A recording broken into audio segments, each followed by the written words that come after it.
इस वीडियो को एंड तक देखें, इसमें आपको बहुत ज्यादा मजा आने वाला है। बूढ़ा मरीज।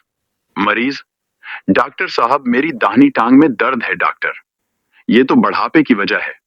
मरीज: मगर डॉक्टर साहब, मेरी दूसरी टांग भी तो इसी उम्र की है। इस्तानी, जॉटा डीट और तारीख में क्या फर्क है?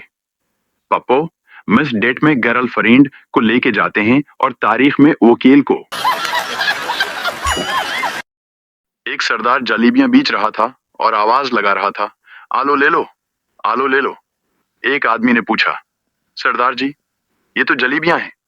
सरदार: चुप हो जाओ, वरना मुखियां आ जाएंगी।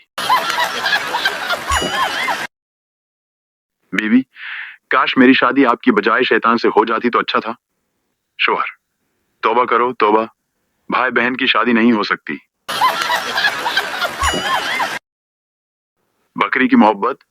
बकरी: मुझे तुमसे प्यार है बकरा। अब क्या फायदा, अब तो बड़ी ईद आने वाली है।